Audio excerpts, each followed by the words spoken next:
ഒരു the explosion was so loud.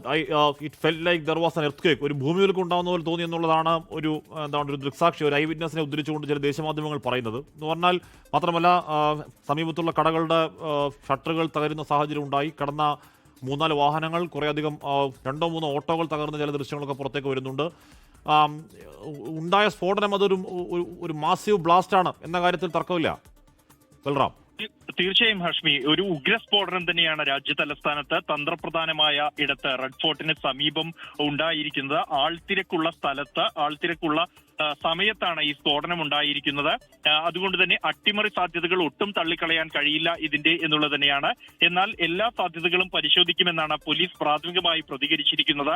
അട്ടിമറി സാധ്യതയാണോ അപകടമാണോ എന്ന് ഈ ഘട്ടത്തിൽ പറയാനാവില്ല. എന്നാൽ കാറിന് അകത്തു നിന്നാണ് സ്ഫോടനം ഉണ്ടായത് എന്നതുകൊണ്ട് തന്നെ ഇതൊരു CNG സ്ഫോടനമാകാനുള്ള സാധ്യതയുണ്ട് എന്നും പോലീസ് പ്രാഥമികമായി പറയുന്നു. എന്നാൽ എല്ലാ തരത്തിലുള്ള പരിശോധനയും നടത്തിയ ശേഷമായിരിക്കും ഔദ്യോഗികമായ പ്രതികരണം ഉണ്ടാവുക. നിലവിൽ ഇപ്പോൾ ഈ പ്രദേശത്ത് രക്ഷാപ്രവർത്തനം ഊർജിതമായി തന്നെ പുരോഗമിക്കുകയാണ്. 7 ഫയർ എഞ്ചിനുകൾ സ്ഥലത്ത് എത്തി ഈ തീ അണയ്ക്കാനുള്ള ശ്രമം ആരംഭിച്ചു കഴിഞ്ഞിരിക്കുന്നു. കൂടുതൽ ഫയർ എഞ്ചിനുകൾ കൂടി ഈ സ്ഥലത്തേക്ക് അയച്ചിട്ടുണ്ട്. ഏതാണ്ട് 15ഓളം ഫയർ എഞ്ചിനുകൾ ഈ സ്ഥലത്തേക്ക് അല്പസമയത്തിനകം തന്നെ എത്തിച്ചേരും എന്നാണ് അധികൃതർ അറിയിച്ചിരിക്കുന്നത്.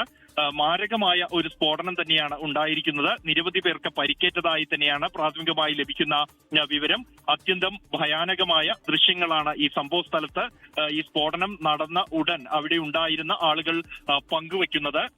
ഈ നിരവധി പേർക്ക് പരിക്കേറ്റതായുള്ള അനൌദ്യോഗികമായ അല്ലെങ്കിൽ സ്ഥിരീകരിക്കാത്ത റിപ്പോർട്ടുകളുമുണ്ട്. 3 പേർക്ക് പരിക്കേറ്റതായി സ്ഥിരീകരണമുണ്ട്. ഒരാൾ മരിച്ചതായുള്ള റിപ്പോർട്ടും നിലവിൽ പുറത്തു വരുന്നുണ്ട്. ഇത് ഔദ്യോഗികമായി ഇക്കാര്യം എന്നാൽ സ്ഥിരീകരിച്ചിട്ടില്ല.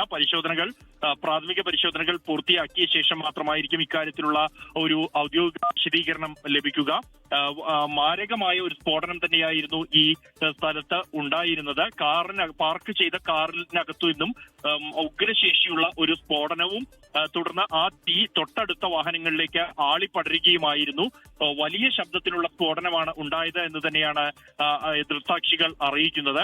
ഇതിന്റെ കാരണം സമീപത്തുള്ള കാറുകളുടെ എല്ലാം ചില്ലുകൾ തകർന്ന തരത്തിൽ അത്യന്തം ഉഗ്ര ശേഷിയുള്ള ഒരു സ്ഫോടനമാണ് ഉണ്ടായിരിക്കുന്നത്. ഇതിന് പിന്നിൽ അട്ടിമറിയുണ്ടോ എന്നതടക്കമുള്ള കാര്യങ്ങൾ പോലീസ് പരിശോധന ആരംഭിച്ചു കഴിഞ്ഞിരിക്കുന്നു, അന്വേഷണം ആരംഭിച്ചു കഴിഞ്ഞിരിക്കുന്നു.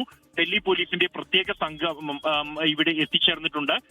കൂടാതെ പോലീസ് ഈ മേഖലയിലുള്ള ആളുകളെ ഒഴിപ്പിച്ച് സുരക്ഷിതരാക്കാനുള്ള നടപടികളും ആരംഭിച്ചു കഴിഞ്ഞിരിക്കുന്നു. ഡൽഹി പോലീസിന്റെ സ്പെഷ്യൽ സെൽ ഇവിടെ പരിശോധന ഈ ഘട്ടത്തിൽ ആരംഭിച്ചു കഴിഞ്ഞിരിക്കുന്നു എന്നുള്ളതാണ് ഏറ്റവും ഒടുവിൽ ലഭ്യമാകുന്ന വിവരം. ഹർഷ്മി, ലോകത്തെവിടെയായാലും ഏത് സമയത്തും 24 വാർത്തകളും ഓഗ്മെന്റഡ് റിയാലിറ്റി പാക്കേജുകളും എക്സ്പ്ലെയിനറുകളും വിശദമായി കാണാൻ ഞങ്ങളുടെ YouTube ചാനൽ നിങ്ങൾക്ക് സബ്സ്ക്രൈബ് ചെയ്യാം.